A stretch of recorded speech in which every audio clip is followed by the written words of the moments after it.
Hello, and welcome to our OceanCon author panel. My name is Ocaria Domingo.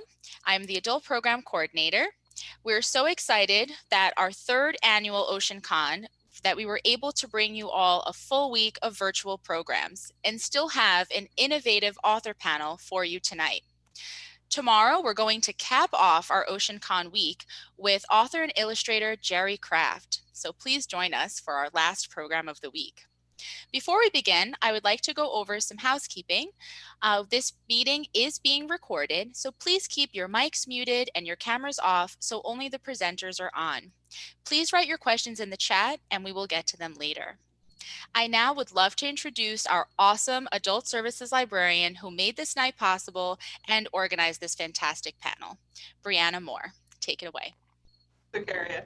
Hi everyone, my name is Brianna Moore and I'm one of the librarians here at the Oceanside Library. I just want to say I'm so grateful to have this opportunity to be talking to these panelists about women in comics. I would like to start by saying thank you to our director, Chris Mara. She is here for this program, and also to thank our assistant director, Tony Iovino, as well as our board members for encouraging us to create awesome programs like today and from the programs we had all this week. And last but not least, I love to thank my colleagues for the encouragement and their support for all the great programs we get to do here. So with that, let's get started. Comics are a great storytelling medium to depict adventures, romance, pain, humor, and for me, I've noticed it creates empathy for narratives other than our own experiences. So today I'm joined by 3 creators whose work vary in themes and styles. So if you guys please help me welcome Wendy Shu, Bree Indigo, and Christina, which I'll be calling Christine Stewart, as we talk about artisanship, the significance and power of graphic novels, and creating art beyond printed books. So Wendy, Bree, and Steens, thank you so much for being here. How about we get started with who you are and your most recent published work. And I had another question, I just thought of it, and then it poofed and disappeared. Oh, wow. I have your favorite medium. So your favorite art medium, painting, drawing, or something else. So how about we start with Wendy? Hi, everybody. Thanks for having me. It's so great to be here. My name's Wendy Shu. I live in Brooklyn, and I actually know Brianna from our old job at, we used to work in the same office at School Library Journal and Junior Library Guild, respectively. So my most recent book is a graphic novel called Mooncakes. It's a young adult paranormal romance. It came out last fall from Oni Press / Lion Forge. They had a merger. And my upcoming books are all with HarperCollins, 2 middle grade and 1 young adult. They're all graphic novels. And my favorite medium to work in is I don't do a lot of traditional drawings these days. A lot of my work is digital, so I work mostly in Procreate on my iPad, and I use a lot of different brushes. I really like to hoard them and play with them. So I experiment with all kinds of digital brushes, and yeah, that's what I work in most. Bree? Oh, hi. My name is Bree Indigo. I live in Santa Ana, California, and I was born in Michigan. Yeah, Michigan. Michigan, Battle Creek, you get the cereal. That's about it. Or and cars. Yeah, and cars. don't forget cars. Well, what was the question? Okay, so my first and last published work was Meg, Jo, Beth, and Amy, which was written by Rachel Sierra, and I got to do the art on it. It was published in 2019 with Little Brown Books for Young Readers, and on top of that, I work on a bi-weekly webcomic called Jamie. It's completely free to read on Webtoons and Tapas, and I update I said bi-weekly already. But one day I hope to have a graphic novel, but it's not really in the stars right now. I have 2 other books coming out in the next 2 years, North Ranger and The Dog Knight. The Dog Knight will be published with Philo and Friends, and the writer is Jeremy Whitley. And then North Ranger is going to have the same writer as Meg, Jo, Beth, and it's going to be published with Harper Alley, which is HarperCollins in 2022. My favorite medium to work in, I guess, would have to be digital, because I haven't really been able to get into the loveliness of other mediums for a while since this is my job. I do really enjoy watercolor when I get the time to actually focus on it. But then when it comes to my favorite medium to really enjoy, it's got to be animation, because it's alive and it's like taking everything and bundling everything into something that you can enjoy like without much effort. But that's about it for me. Cool. Thank you. Steve. Great. So my name is Steens. I am a cartoonist and editor and professor. I am currently doing the syndicated comic Heart of the City, which you can read at gocomics.com or check your local newspaper because you might have it there. I also edit a lot of comics. I'm currently editing with Mad Cave Studios, and I teach cartooning at Webster University. So I do a lot of things all at once. Heart of the City is my most recent work. My first graphic novel was Archival Quality, so that is my most recent graphic novel. And then my upcoming work is I'm doing a graphic novel history / memoir on the history of tabletop role-playing games with Sam Satin, and that's going to be coming out from Macmillan in spring 23. Favorite medium? So even though I do work digitally for work, one medium that I actually really miss and lately have been daydreaming about is going back to doing oil painting portraits. I did that a lot before comics, and it's hard to find a place to do that when you live in an apartment. But now that I have a house, I'm going to find some way that I can make oil painting work and won't kill me or my cat in my sleep, you know? Gosh, Like that. And it, awesome. you brought up oil paint, and like that's something I keep trying to do. And there's a Bob Ross sculpture. I'm in a different office. I was like, Bob Ross is here. And Welcoming us. I know. And I think like I want to do oil painting, but then I know my cat Thomas can be a jerk, and I'm just like, we can't do this. I know. We gotta. Unless he's co-artist. Oh man, I would love to get a commission from Marco. He would be such a good artist. So how do we start? Like, when did you guys get into comics and graphic novels, and what was your first non-superhero comic that you enjoyed? Because typically when we think of comics and graphic novel, the first thing is like superhero, but that is like, that's such a narrow genre of the medium. So how did you guys get started in your first non-superhero story? So I went to school for illustration.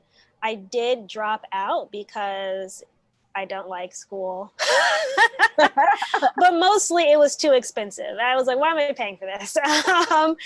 And so I was working at Star Clipper, which was the local comic book store here in St. Louis. And while I was working there, I was, doing like some drawings and little like slice of life kind of short comics, but nothing that really led to anything because I didn't know what that would lead to, which is like wild to think about considering I'm working in a comic book store. But it wasn't until I actually saw a comic by Brittany Williams. She's a guest artist on Samurai Jack. And I've been following her online for many, many years. And so when I saw her name on it, it kind of all of a sudden clicked. I was like, wait, like everything is screeched to a halt. I was like, wait a second, a Black woman is making comics that I'm holding and selling. I should be making comics. And so after that, that's when I really started to jump into it. And I did, short comics for myself and then tried to get into anthologies. And that's really where I mostly started, was in anthologies. And after anthologies, I decided, me and my creative partner, Ivy, we were going to put out a comic as a webcomic, because a webcomic is really relatively easy to do in terms of time and money. And then Oni Press did their open submissions, and we were like, well, we have nothing to lose. If they don't pick up the book, it's just gonna go online anyway. So we did that, and then Oni picked it. And so from then, after making Archival Quality, it's just kind of been an uphill coast from there. So I'm really happy that I saw that comic and made that connection. But my first comic that I was into that wasn't a superhero comic, I mean, manga counts. I was talking about manga. Yeah, I was gonna say, like, I just think about when I was like, you know, anywhere between like 11 and 15 years old, I spent all of my days at Borders sitting in the manga section and reading manga. So I would say Ranma and a half, and Suikoden, which I didn't actually even play the video game. I just love the manga. You like what you like. Yeah. Okay. Wendy, you want to go? Oh, me? Sure. Okay. Sure. I can Yeah, go. I think Wendy should go. Okay. So I have been reading comics since I was like 10, and I also got started reading manga. I think Magic Knight Rayearth by Clamp was one of my first titles that I read and I loved. It was about these teen girls going on an adventure. And, you know, at the time I was like 12 years old. The characters were 14. I was like, I want to be a cool 14-year-old going on a magical adventure. So, you know, in high school, I drew a whole bunch of short comics. And I've always actually really liked illustrated books. You know, when I was like a little bit younger, like a middle grade reader, I read like the Worst Witch series by Jill Murphy, and those had all these like really cute, you know, school uniform, like illustrations of witches in school uniforms and brooms and stuff. And I was like obsessed with witches as a kid. I was thinking about this yesterday because I was rewatching the Halloween Town movies. And to me, but I really do think that like every witch story is in its way like a diaspora story, especially the ones about the witches who are like, I never knew my heritage, like, and all of a sudden I have these cool magical powers and I have this cool grandma who's going to teach me all this stuff. So it really felt like a good metaphor for like a kid who was an immigrant to find her way like into a fantasy story.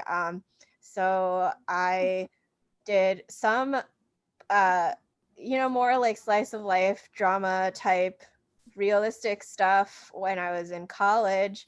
But then I really kind of pivoted into drawing more fantasy, which is something that I had always wanted to do. I was just kind of intimidated, and I don't think that I thought I had the like the visual, the technical skills to be able to tell those stories, but as it turns out, I did.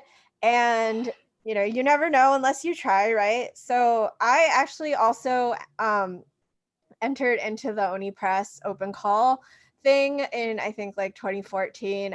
Did not get picked, but that story did help me get my first agent who, you know, had an amicable breakup with me before I got my current agent, but that kind of got me started into book publishing. And then I also had a day job in the book review side of things at Junior Library Guild, where I was reviewing and reading all of the graphic novels that came through. And like the more graphic novels I read, the more confident I felt that I could do this too. So, you know, so I was actually also Mooncakes. So my book Mooncakes was actually initially also supposed to be a webcomic before, but I had other projects that I kind of wanted to make a print comic first, but those didn't work out. So my agent suggested that we pitch Mooncakes, and by we I mean me and Suzanne Walker, the co-creator, and so that ended up getting picked up. And then as I was working on Mooncakes, I still had my job at the at JLG, and because it was a smaller press, so the advance wasn't enough for me to like quit my job. But then I had other ideas and, you know, some other stuff for middle grade books, which is the audience is a little bit younger. But, you know, it's really funny because a lot of publishing friends were like, you love Hayao Miyazaki's movies so much, you would have, you know, you are so inspired by him, why don't you try writing for like that kind of like younger audience, the middle grade audience? like for the kids who liked Spirited Away, and I was like, oh, okay. So I tried it, and I ended up really loving it. And so my newest book, which is coming out with HarperCollins next year, called Tide Song, is a middle grade book.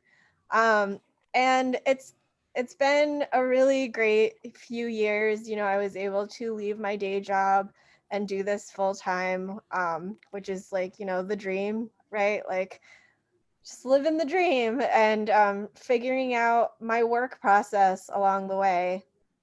And, how much do we actually need to work on art in a given day versus how much.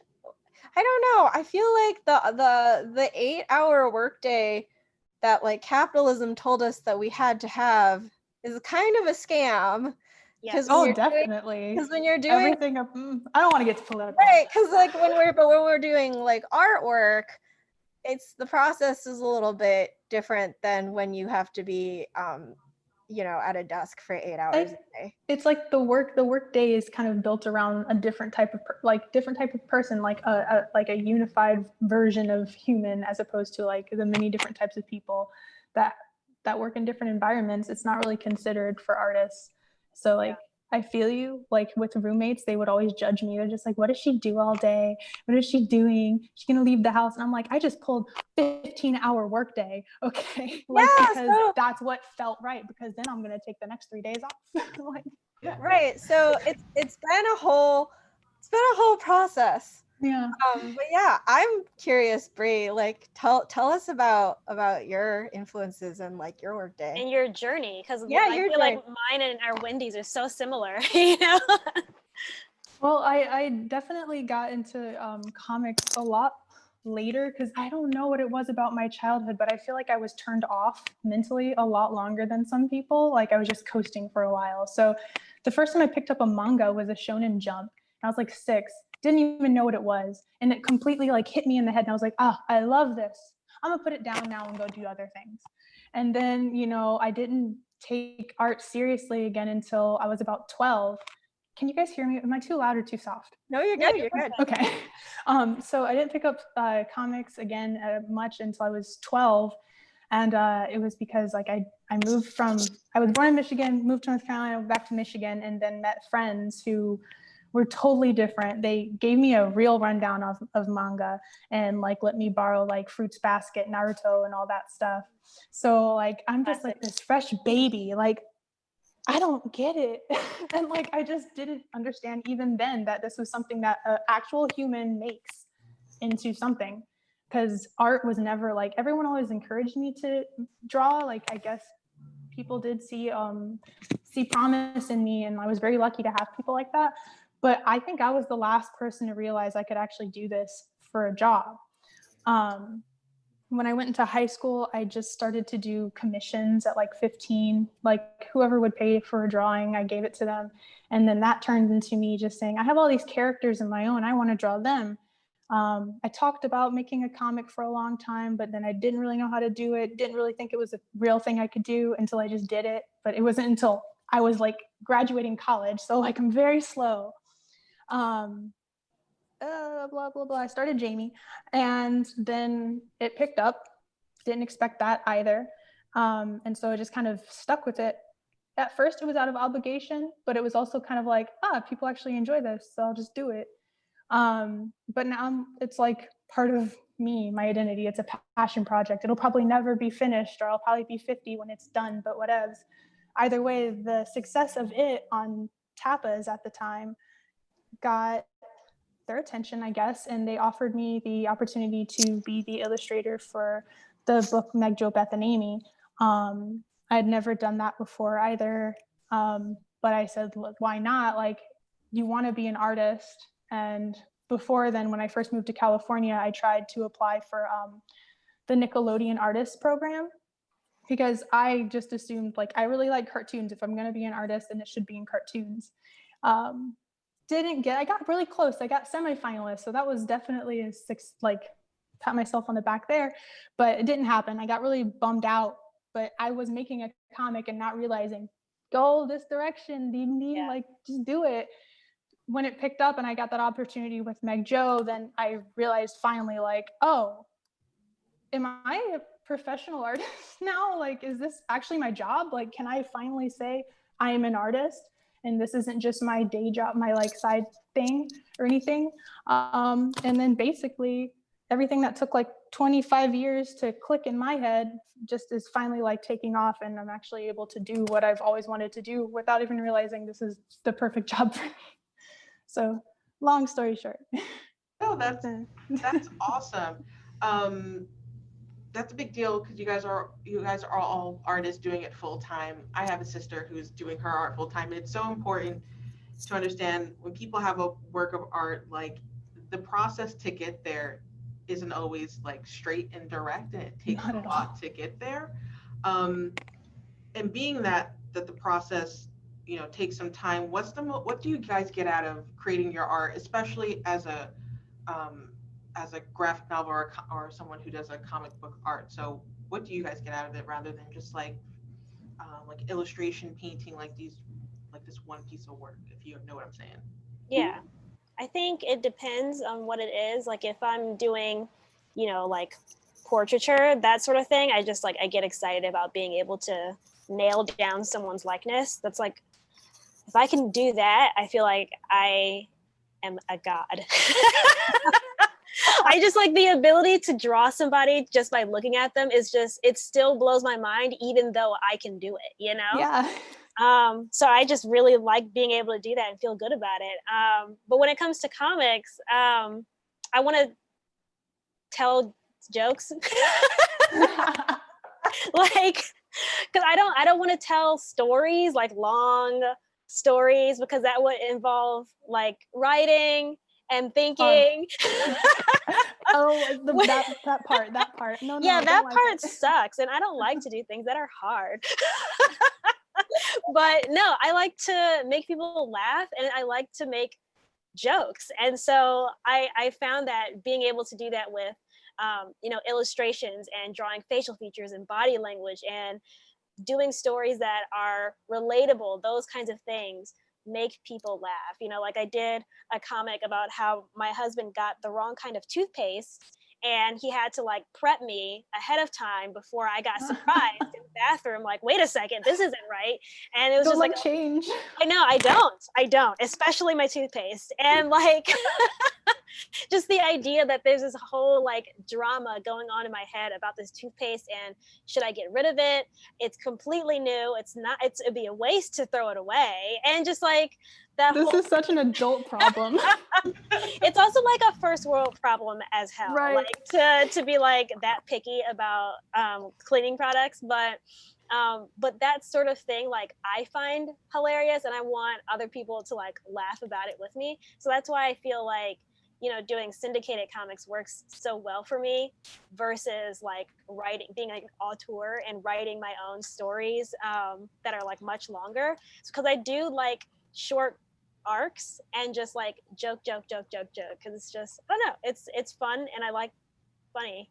I think that takes a lot of talent, because I could not ever imagine writing a comedy. I'm just like, my humor is way too literal. No one will care. Well, that's the thing. Like, I didn't know if people were even going to find it funny. I just make it because I think it's funny, and that's like enough for Yeah. me. So the fact that I was even like that my editor Sheena even reached out to me like, hey, I think you can do this. I was like, how do you know though? Like, where are you getting your intel?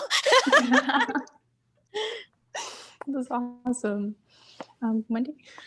Oh, okay. I'm sorry, I'm nervous. But what I really get out of doing comics is, I'm not like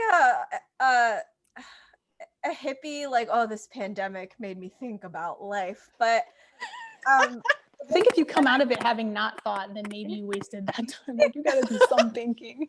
the pandemic made me think about nature. And I've always been very interested in fantasy and in science fiction, and bringing like fictional other worlds to life in comics, which has always been so fun.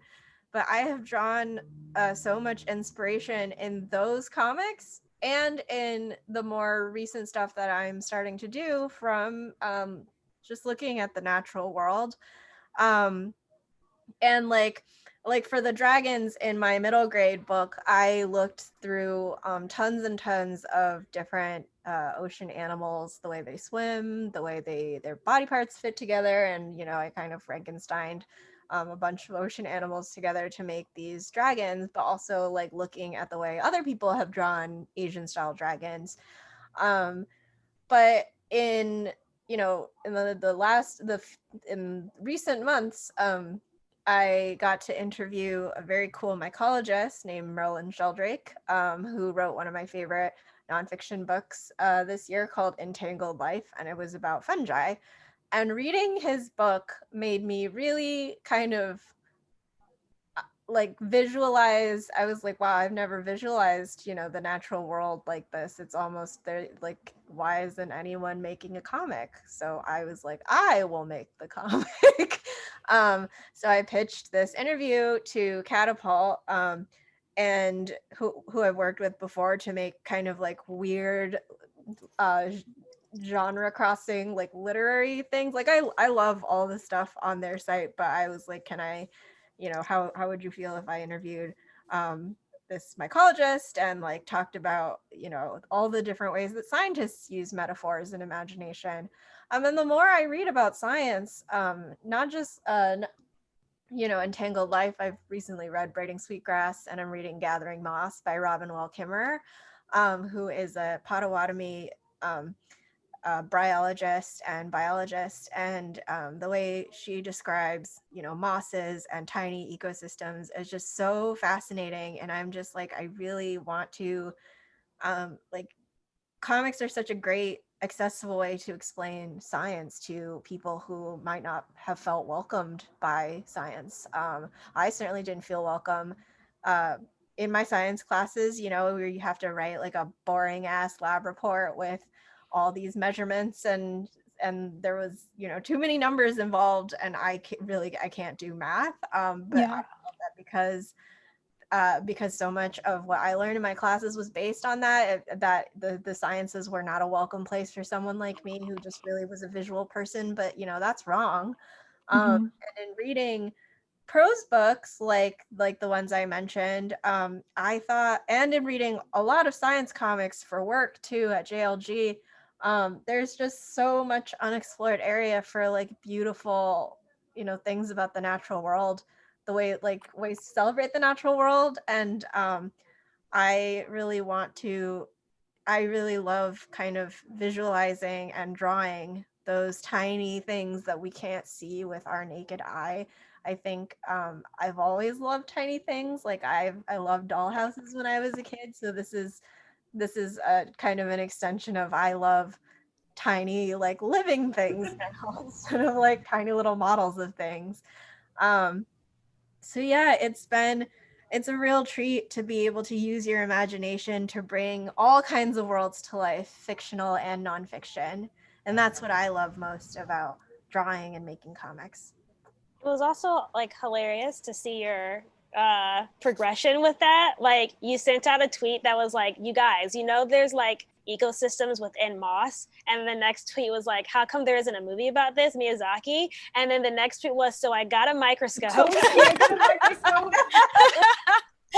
so interesting because I watched the Miyazaki documentary and his making, and all the stills for Boro the caterpillar, and the way he drew like the little photosynthetic cells and leaves, and the way he drew like particles of sunlight. I was like, this is so charming. It is so charming. Why isn't there more of this? Like the natural world is so beautiful. And I feel like if kids were exposed to more of this kind of thing, like they'd be a little bit more inclined to want to protect, our environment and stuff. Absolutely.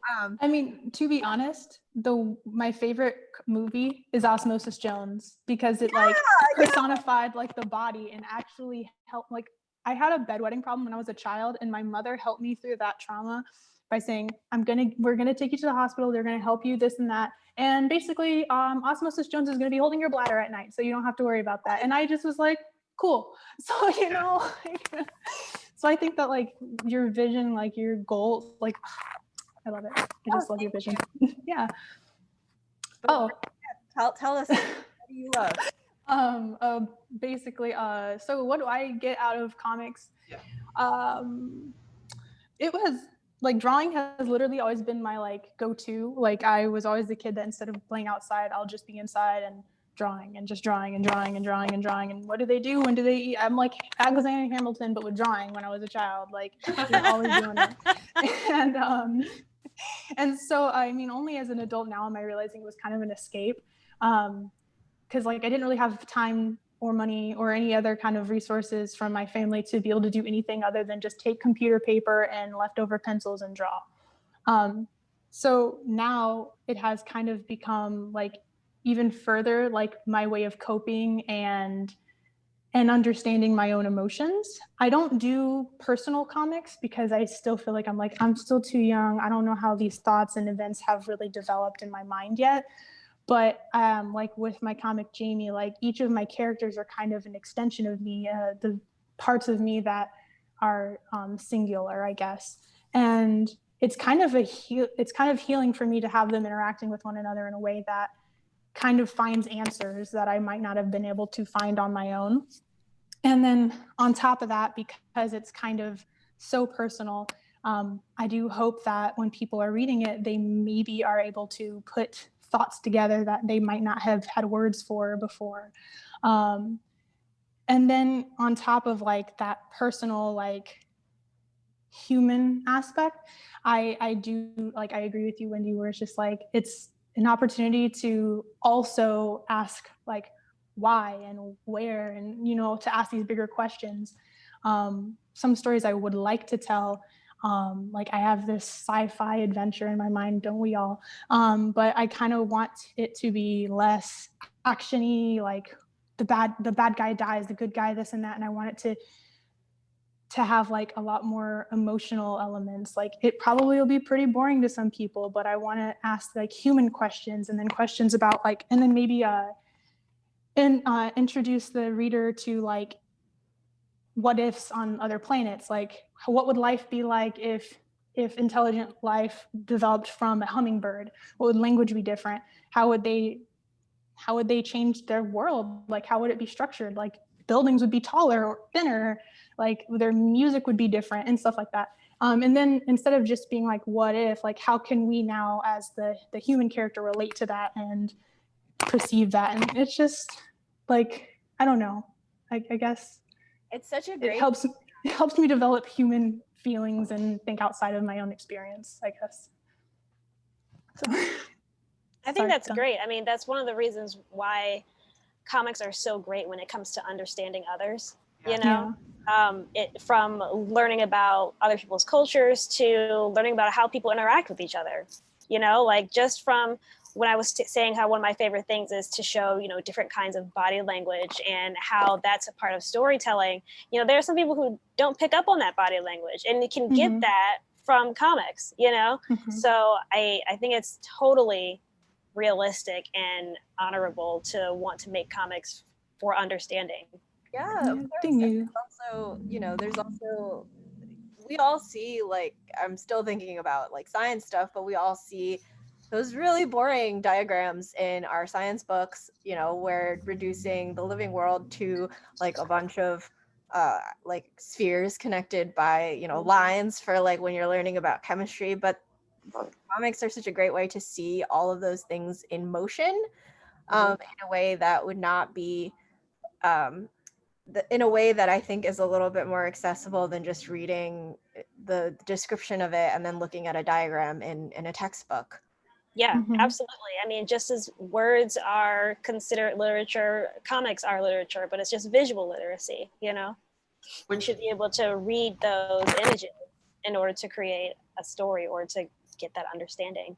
Definitely. That was actually one of the questions I have here, but I guess to bridge it together, because Wendy, you brought up a really awesome point about comics making it or welcoming people into a subject that they probably were, you know, dissuaded to pursuing or to investigate because they weren't that type of learner. And I've always found as a reader who loves graphic novel and who loves art is when you see that visual representation and that you can understand it, like now you feel connected to that subject, you can understand it better, and you actually makes you want to dive deeper and maybe go back to like the prose, because I've always been that type of person where it's like I go visually and then I can backtrack to like the Mhm. I'm the type of person who starts with a movie and then goes to the book. Right, Yeah. same. Me too. The visual stimulation helps me. Like that's literally just how I do everything. So I can completely relate to that.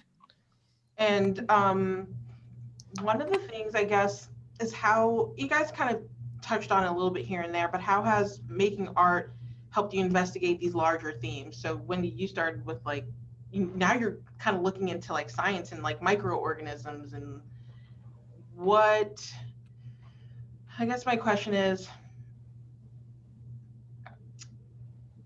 I don't know if I have another question for that. Because I'm just like, I think that like the two questions you had kind of our answers blended them into like Yeah. a Mondo answer. Yeah. When you're looking like in the kind of science stuff that I've been poking around in, first it just, I never was exposed to beautiful science writing before. I mean, like perhaps out of ignorance on my own part before I read before I started reading about nature and stuff, but it like I mean, I started reading Merlin Sheldrake's book because he posted a video, like a visual thing of himself on Twitter. He had seeded his book, like a copy of his book, with spores, and he had grown oyster mushrooms off of his book. So there was this like bizarre object he was holding, his book covered in mushrooms, and he's like, I'm going to cut them off and eat them and thus eat my words. And I was like, oh, that's so good. Oh, weird. I love this. But it really made me want to read the book. And in reading the book, I was like, wow, he's a great writer. Like this is the text is so visual, like visually descriptive. And I was like, I wonder if there's other, beautiful nature writing as well. And, as it turns out, there is, especially by, like, I'm obsessed with the work of Dr. Robin Wall Kimmerer right now, because she is a biologist, and like she has spent her entire career studying, these tiny little ecosystems that are found in moss. And in reading like the text of her book, she describes in Gathering Moss, she described an experiment with a bunch of slugs on some moss, and she described these slugs as tiny brown walruses basking in the sun. And I thought that was so cute. It was so charming. But it was also so visual, and it really made me want to draw those things. And it made me think about how, how can we bring these things into a more, I don't want to say like more more accessible, to some other people who are not as inclined to read prose. I mean, some people, it just doesn't like to read like a paragraph of text or a wall of text is just not work with their brain. I get you. Like, to speak from personal experience with history, it was a lot of the same issue with me. Like, to me, they were just kind of like dead people that did the thing, and okay. And when I was a kid, like that didn't really make sense to me. But growing older, like the more I started to see them as people, I saw them as tangible things that existed and did things. And then I started to see like what I do today is going to be just as important and like in the future. So seeing it like through like, for example, Hamilton, I know it's not 100% accurate, but like the format it was put in made it more interesting. I listened. I actually tried to comprehend what was happening, as opposed to the 50 years I was taught American history and like processed almost none of it because it was just given in such a boring way. I was just like, I don't care. Who cares? Like, oh my God.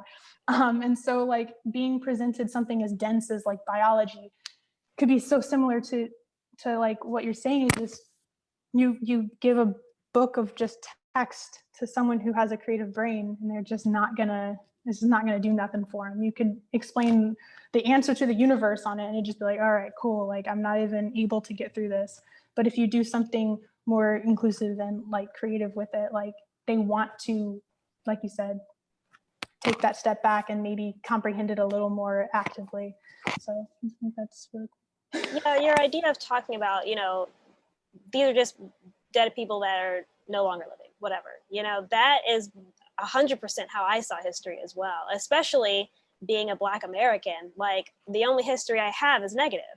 So like, I don't care about it, you know, give that to someone else. Especially when they're telling me that's the past, it's not like that anymore. And you're just like, I mean, I wouldn't know. Yeah, it's so like, yeah, so there's that other level to it where it's not actually the past, but that the idea that it is something that it doesn't feel real because of the way it's presented to us, which is why, you know, I think biographies and memoirs I find so much more interesting than if I were to read, like when I mean a biography and memoir, I mean a graphic novel biography and memoir.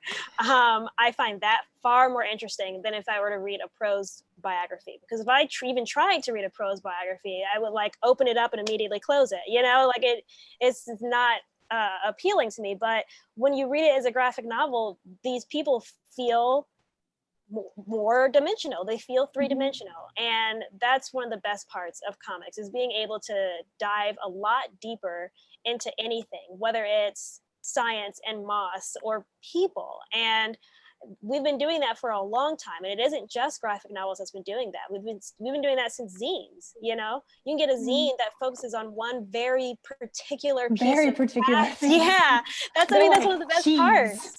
Yeah, I think I read one where it was just illustrations of all the presidents' beards, you know? And like that sort of thing will get me interested in learning all of the past presidents, you know? Or oh my gosh, there was one where this one person was writing about what a great deal she got on this floor rug. It was only $35.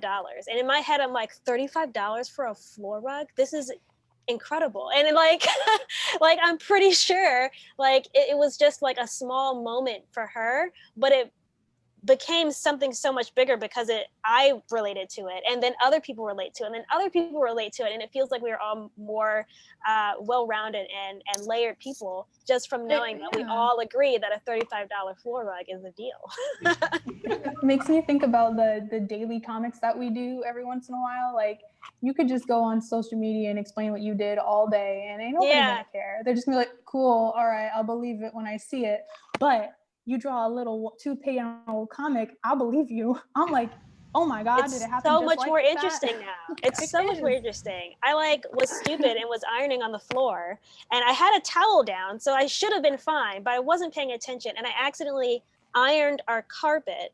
And I looked around like, did anybody just see me do the stupidest thing? And immediately I texted my husband. I was like, first things first, I want to say that we have our health and we are in a great time in our lives right now. But I also want you to know I burned the carpet. And if I had written that, I don't think it, as funny as that is, I think it was even funnier when you see me visually like looking around and then looking at the iron and thinking, oh God, you know? So I don't know, we just become more real and more tangible when we can see it. Definitely. With that, so one of the things I'm noticing is like comics create so much empathy and connection, but still being challenged as something that's kind of lesser than a regular prose novel. How do you guys combat that stigma against comics and graphic novels? Shit talking. I really love making fun of people who have no visual literacy. But bad. But honestly, though, visual literacy is real. It's everywhere. You know where to hit save on your computer because there's an icon for a hard drive. You know how to exit safely out of a burning airplane because you read the comic that shows you how to do so. So it's like these things are in our lives every day and are incredibly useful. And yet we can't find a way to see that if it is put into a book, now it's not as useful anymore. Wait, it makes no sense. Cartoons? Yeah. No, you're right. Like I think I was bullied one time in high school, and it was by this kid who picked on me because I wanted to be an artist. And he was just like, that's so childish. What are you, a child? And I'm just like, bruh, all cartoons are made by adults. Like, I don't know what you're talking about. And then on top of that, I'm just like, and you dare wear graphic tee. And like, and you listen to music in your headphone, your shoes. And I was like, everything on you, my dude, including you, is art. Can you not understand that? And for it to be a part of every aspect of our lives, yet very specific versions of art are, what is that? Poo-poo? Oh my God. Like, it doesn't make any sense. And so, I don't know, I lost my train of thought. Well, I feel so I have done like, you know, a number of webinars at Junior Library Guild for our librarians and for parents and teachers who they always hit me with the question like, well, my child's teacher doesn't like, you know, people when the kid reads comics, or like how do you tell people that comics are good actually? And it's like, well, you know, I don't want to like hard sell you or anything. Like if you have made up your mind that this is not a useful medium, like good luck, I guess. But it's very it's so limiting when people just arbitrarily decide that one medium is not as worthy as another one. You know, it's so, this comes from I think our capitalist society devaluing art and artists and the work that they do, and from a publishing industry that really prioritizes and puts prose books on a higher level than, you know, picture books and books with pictures in them, and graphic novels especially. You know, it was like pulling teeth to get people who did cover reveals on Twitter to like tell like who drew your cover, you know, that like did that come out of nowhere? But Right. it was really like pulling teeth to get people to credit their artist and their designer. And I think that's endemic of a larger problem in society where we just devalue art. We think it comes out of nowhere. One time in like, as you do, this is a very New York story, but I was hanging out waiting for my partner, and a random old man came up to me and started rambling about how he was an artist and how he like was a poet and all of this stuff. And I was like, okay. And he goes, you artist? And I was like, yes, I am. He's like, do you paint? I don't know where he was like, I was like, no, I do everything digitally. And he goes, that's not real art. And I'm like, you look like you're growing a horn. Maybe go get that checked out. Like, cool. I don't that's know. Your opinion. But that was just a very like, okay, boomer moment, but also like just an indication of how people don't understand the process of how art is made. And I mean, it goes from people saying like, oh, you know, you have such talent, I can't even draw a stick figure. And in my head, I'm like, well, first of all, a stick figure is still visual. So congratulations on being a comic artist. But also, like, there you go. Do you think we just popped out of our parent, like, incredible at drawing? Like, we've been drawing for years. Like, at the very beginning of this panel, we said we've been drawing since we were in like single digits, you know? I wonder if that comes from the fact that a lot of like, I feel like more people are creative than just like with the LGBT. Everyone thinks that we popped out of everywhere and everyone's gay now. And I'm like, nah, they were always there. It's the same. I feel like more people are creative than society shows. And it's because you're just kind of, most people are forced to, it's childish. It's part of my youth. I must grow up now and have no fun ever. And then also the way that you talk about it makes it harder too. Like if you're a teacher and you're in front of a classroom and you say, okay, imagine this situation, and you draw a stick figure and then you apologize for drawing a stick figure, some student is no longer going to be an artist because they think, well, I draw stick figures. Is that not good either? You know? Yeah. Or they don't even see like what the, like, for a while, I saw like, when I was a kid, I just saw like cartoons are creative and art is what creative is. But then like I go throughout life now as an adult and I'm just like, oh my God, there's some people like my wife has been talking about decorating the house. I spend so much creativity all day on comics that when she's like, design, I'm like, ugh, I don't know what you're talking about. Like, I don't know. Put that with this. It's fine. And It's a she's just like, that job. looks horrible. I don't get it. Like, and I cannot comprehend design. Mhm. But some people, like, they are home designers and at the same Yep. time don't consider themselves artists. And I'm just like, That's you're an artist, my dude. Even Yeah. like, even the biological books and stuff like that, like the drawings of the items or the descriptions of them, it's art. Like, just because it's a medical journal doesn't mean it's not art. Everything's art. Like medical illustration is a whole thing. You know, Yeah. I was actually looking into it when I was like, I gotta get like a real art job. But it's actually like a very hard program to get into. You have to sit in on dissections. You have to do, you know, you have to undergo all this training to be able to illustrate like properly. But people don't realize that, you know. Watch that person get a commission and they're like, oh, it's just a drawing. You're like, oh my God, Yeah. it took me my whole life to do this. I think we all made the same facial expressions. We're like, Yeah. It's like, okay, then if it's so easy, you don't need me. yeah. Now Bye. my next question for you guys, because I think we're getting close to time. It's 7:54. We'll go through just a few more if that's okay, and then we have comments and questions to read. Are we okay with that? Okay. Yes.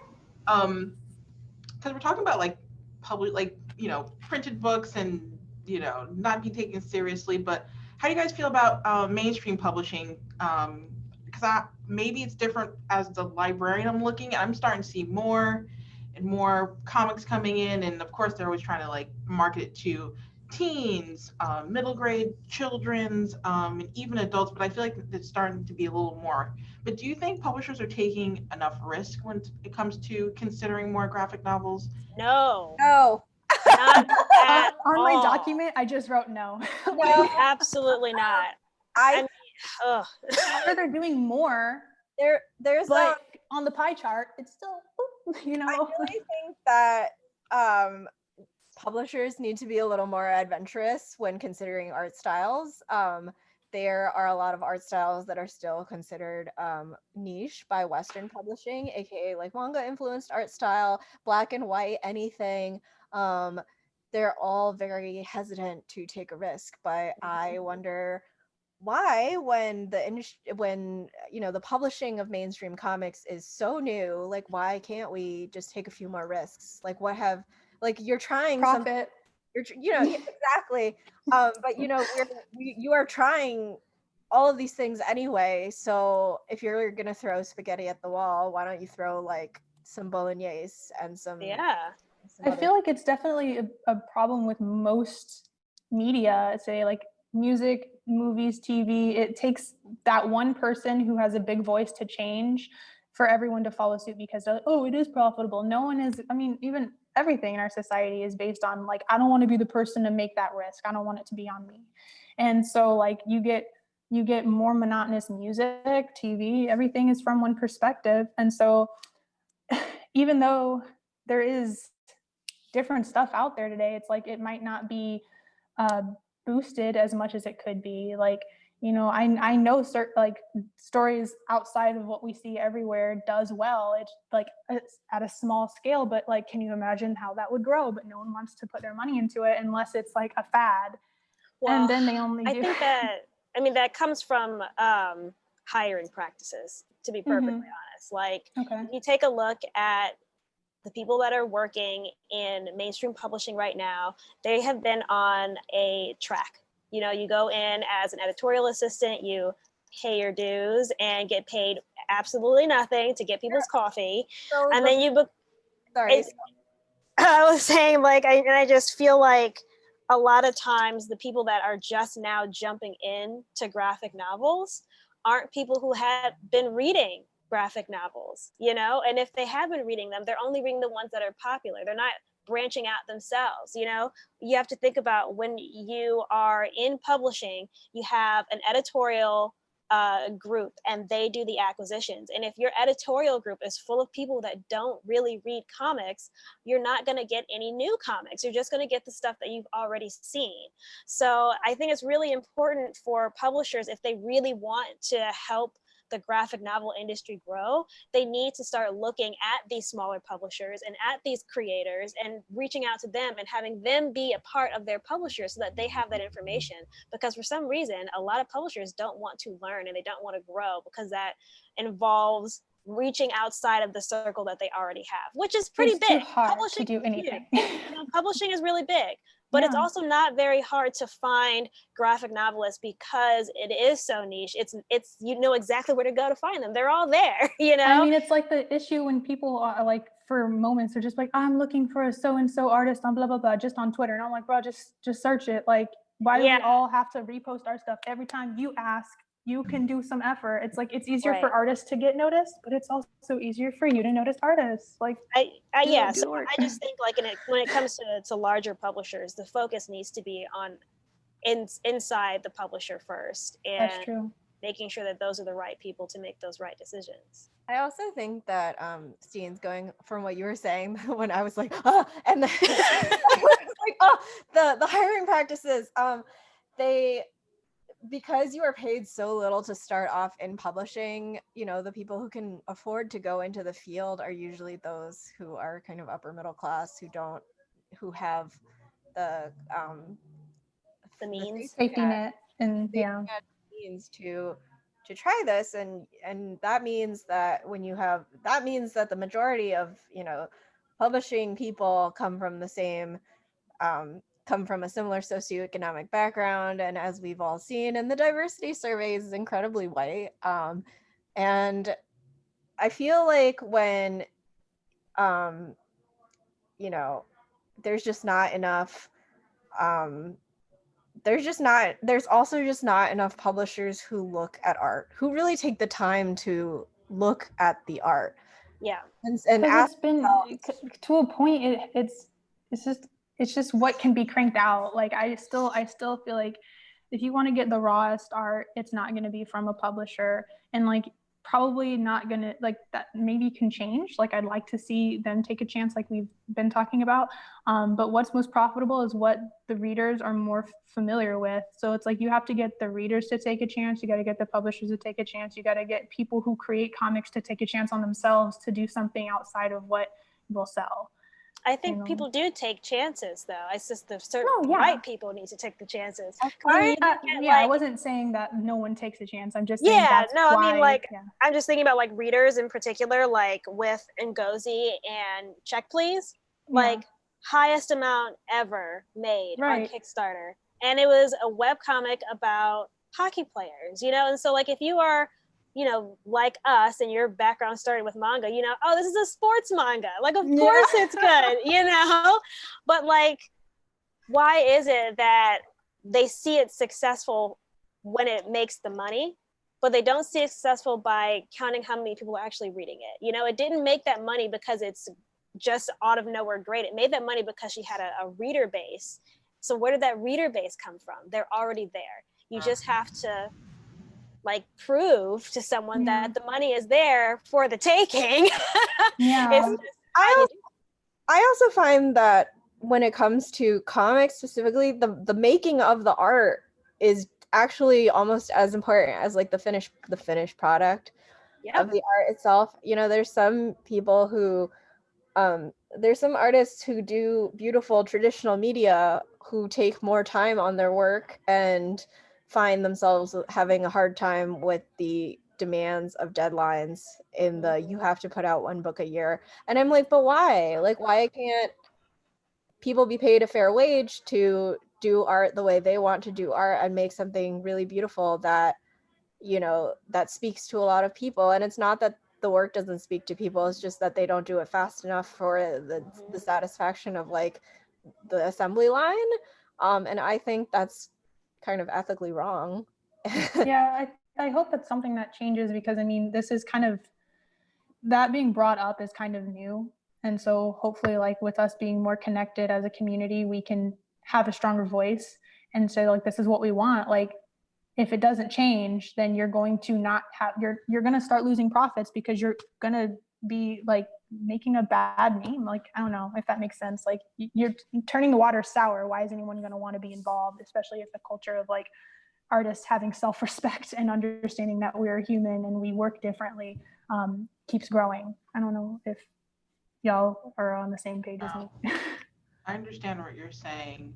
This is something I'm just learning, that like there's a time crunch to the novel that they want to be made. And I know when I make my own art, it takes me forever just to even put like the paint to the palette. And I'm like, all right, I'm done. I can't do this. Like, so I can only imagine like having that pressure for the deadline. Like, you need to make this work, but then you're compromising. So there's a compromising. Yeah. Yeah, I was starting to learn that I'm going to have to compromise with quality, and like I like to go into any project that someone invites me on as if it's my own like baby. And so of course I want to go and spend baby moments, but you have to like neglect the baby. And it's really sad because you're like, it's got to get done or it's going to be pretty. And you have to find a balance for that. And it's stressful when it's different for each project. You almost have to start sacrificing parts of your vision just to get it done. I don't know. That's just personally for me. Gotcha. Okaria, how are we doing in the chat? We are doing fantastic. There's some great comments actually that I'd love to read to you guys, that while you guys were talking about graphic novels versus prose, some really good comments came on. I mean, I just want to preface it by saying, you know, like when you were Steens, when you were talking about how like you pick up a prose biography and then immediately shut it. Close it. Yeah. So imagine if, you know, a brand like Macmillan were to make their textbooks into graphic novels, how many more children would understand and be interested in the subject matter, you know, like biology textbooks and chemistry textbooks. So not only really that, empathy involved too, like how much they would actually feel.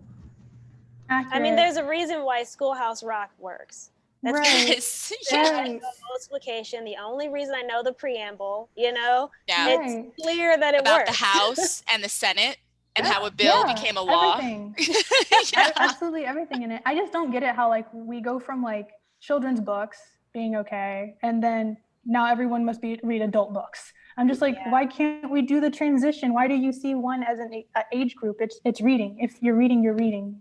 Why does it matter? Like, that's a great segue, actually. So we have a patron from the UK on named Sarah, and she's she made a very similar comment, Bree.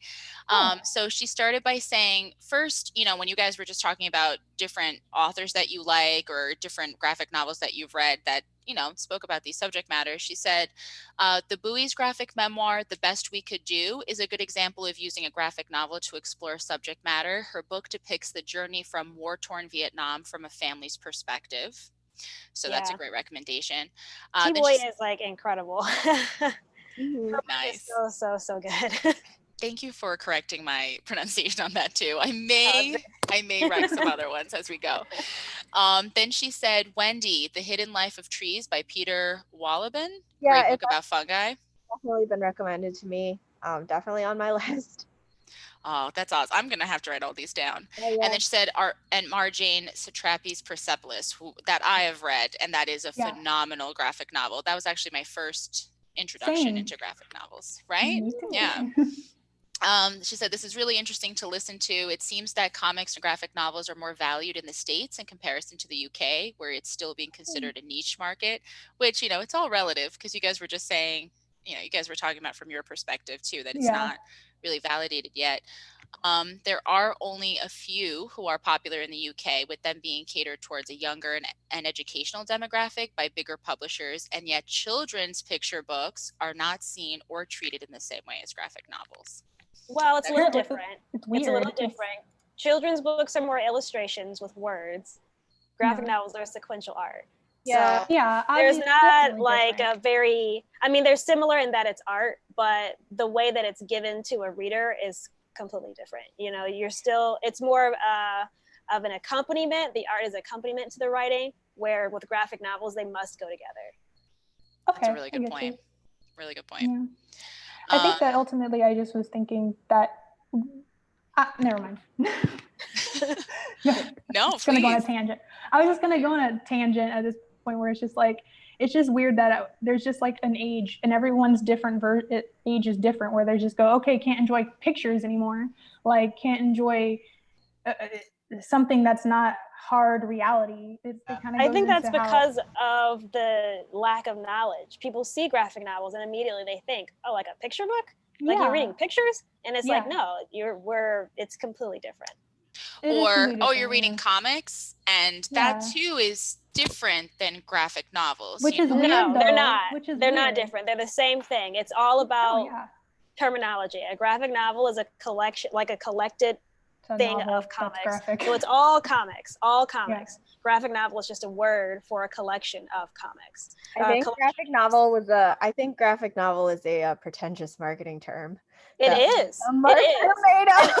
It is actually, because originally when people would put together comics, they would call them trade paperbacks because they were paperback of the single issues. But when they put them together, oftentimes they weren't even sequential. Sometimes they'll be like, here are 5 different issues with like the same villain, and we'll call it the villain book, you know? And so that was the version of graphic novels that we had until people started doing them to be just in books. And they were like, oh, well, we should make it something, name it something different so that we can sell it. I think people wanted to use the term graphic novel to make it sound more literary and therefore more that makes sense. It's all the same. It's comics. Yeah, that's how I always viewed it, you know, like that graphic novels were, I mean, at least the ones that I read were like deeper and more like a novel. So then that's why I always sensed it that way. Yeah. But I was also not a comic book reader, so I can't really compare the two.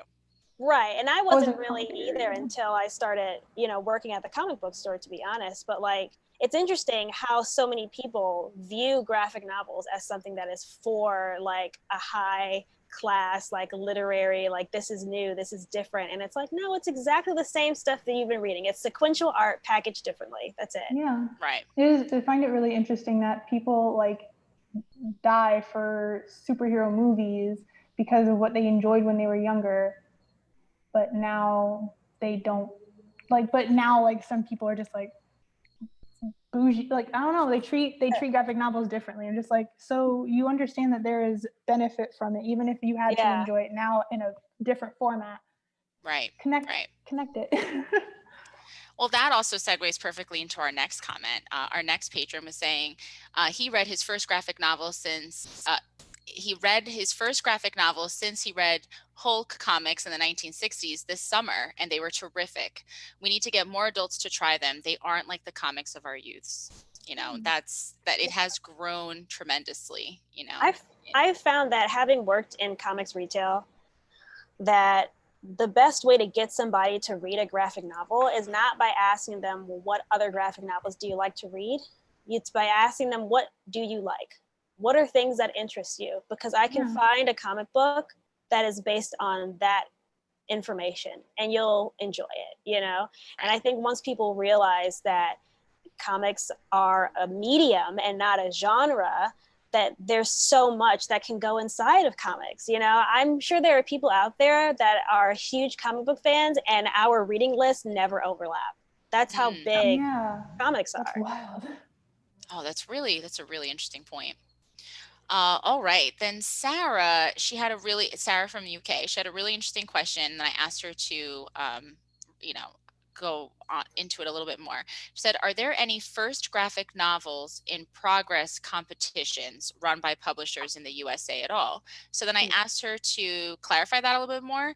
And she said, for example, in the UK, there's a small publisher that runs a graphic novel in progress contest where unpublished graphic novelists can submit the first 15 to 30 pages of their work in progress of their graphic novel for a chance to gain a publishing deal and have their work published.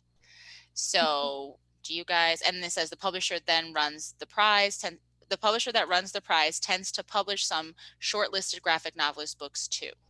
Yeah. Well, I don't hold with contests personally because honestly, it's quite a raw deal that they're giving people.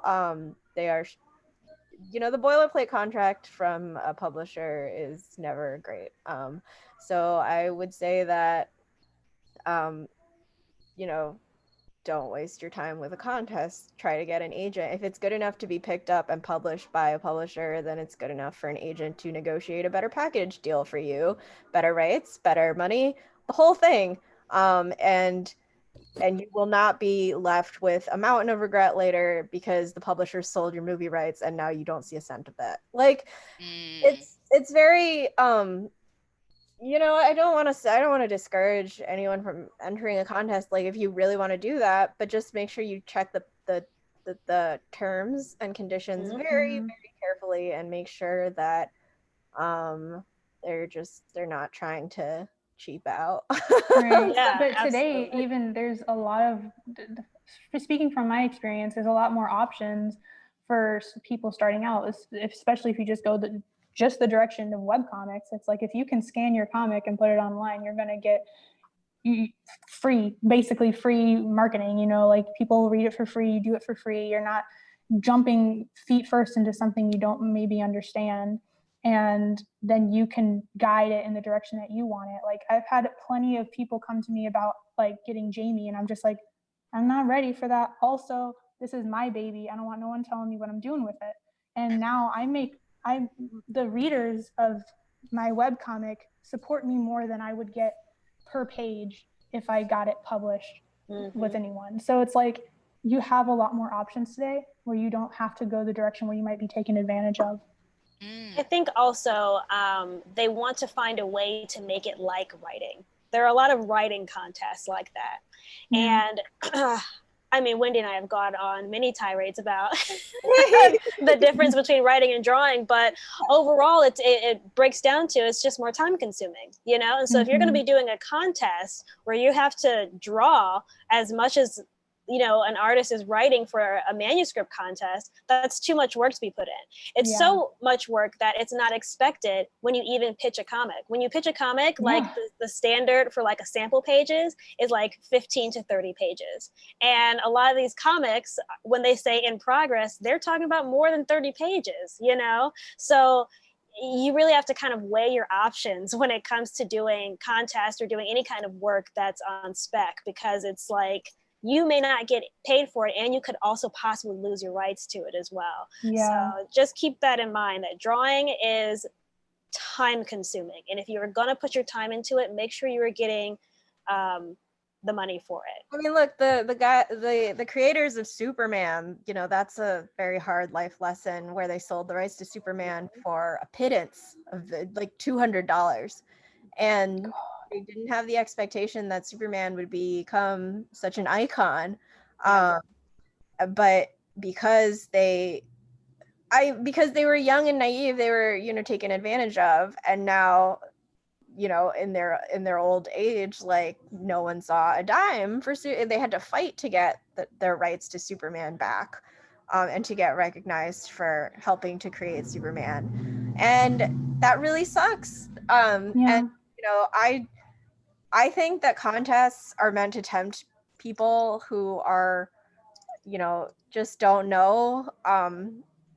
Like, there's no shortcuts in this industry, right? It's not like a contest is not a shortcut.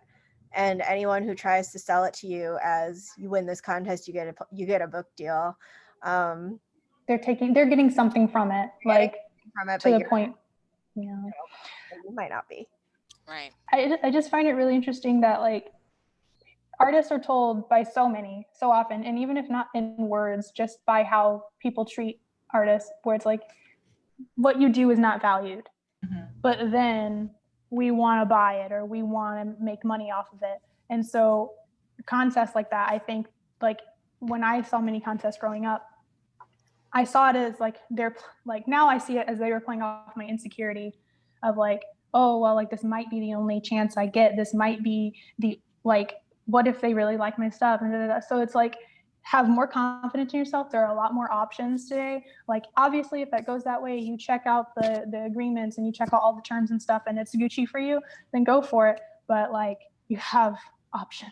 Like, believe in yourself. Is that something you guys would tell you? Like, what would be something you told yourself 10 years ago? Oh my God. I would only tell myself 10 years ago, one thing. I would say, in the year 2014, in August, you are going to get a book deal. Do not take that offer. Go find an agent and then take the offer. That is the only thing I would tell myself, because I got paid $3,000 for archival quality. And my latest book, I got paid $40,000.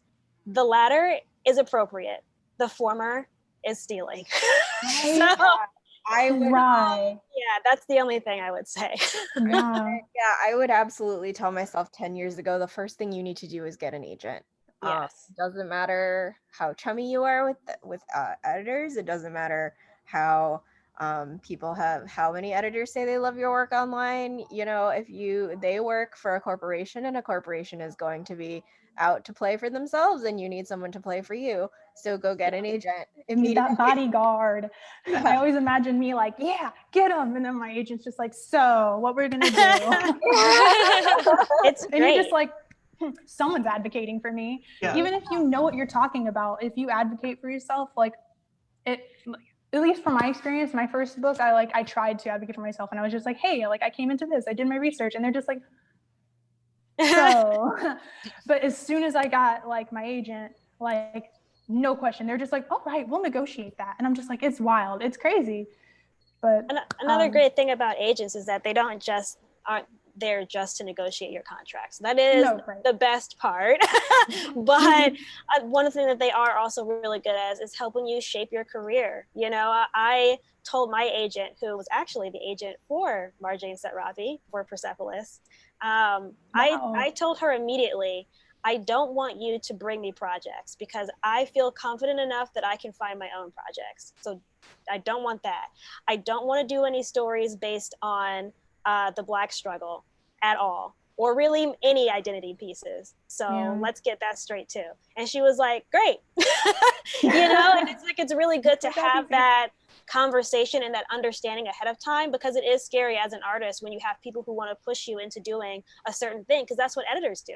They want to push you into doing a certain thing. I'm an editor, that's what I do.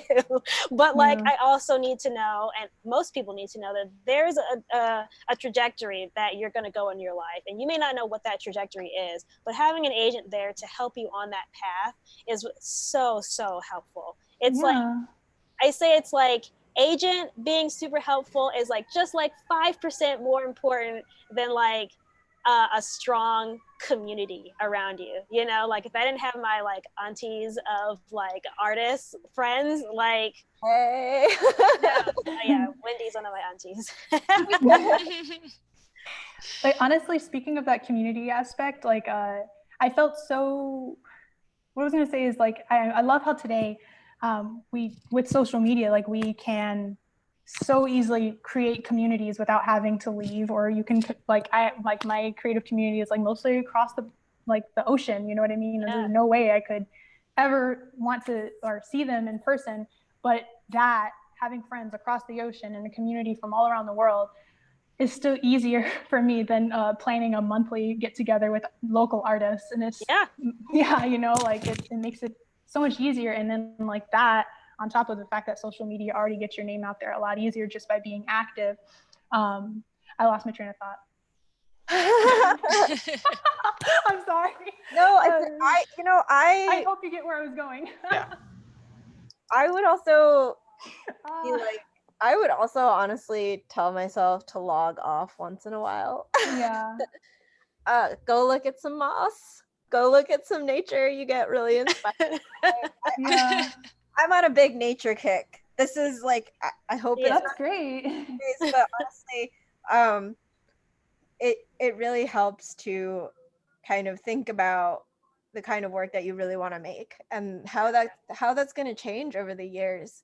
Because 10 years ago, I definitely was not into nature. I didn't know that I would be. I was of the mind that your life ended when you turned 30. Really? Because I thought it ended when you left high school. Like, people like, make you know, but that's such a stupid thing to tell a young artist, because then there's all this pressure to make stuff that other people like instead of focusing on what you like. And I really wish someone had told me that it's okay to just really figure out the kind of work that you want to make and do that. Yeah. Well, you speak like when it comes to like personal interests and stuff like that, only this year did I remember I'm allowed to have interests outside of art. Like my work especially working from home, has just become my life. And so now when I'm like, okay, I need to rest, I need to take breaks and allow myself to do that without feeling guilty. Now I'm like rediscovering, what do I even like outside of art? Like it's been my escape and where I go to for so long. I'm like now rediscovering who I am as this person today. Well, thank you guys. You guys gave some awesome advice, especially to any young artists that, you know, are looking to make this a career, maybe are thinking about school, and, you know, you guys really gave some phenomenal advice. Thank you so much. You're very welcome. Yes. Thanks for asking. So yeah, to wrap it up, our director Chris Mara said, a wonderful program, so interesting. A big thanks again to our amazing panelists and our team at Oceanside Library. Thank you for joining us for OceanCon 2020. This was such an awesome panel. Thank you. Thank you, Bree, for moderating. You were fantastic. And thank you everyone for joining, even from across the ocean. So exciting. We had some international patrons. All right. So I'll end the recording here, and thank you so much. Thank you. Thank you guys so much. Bye.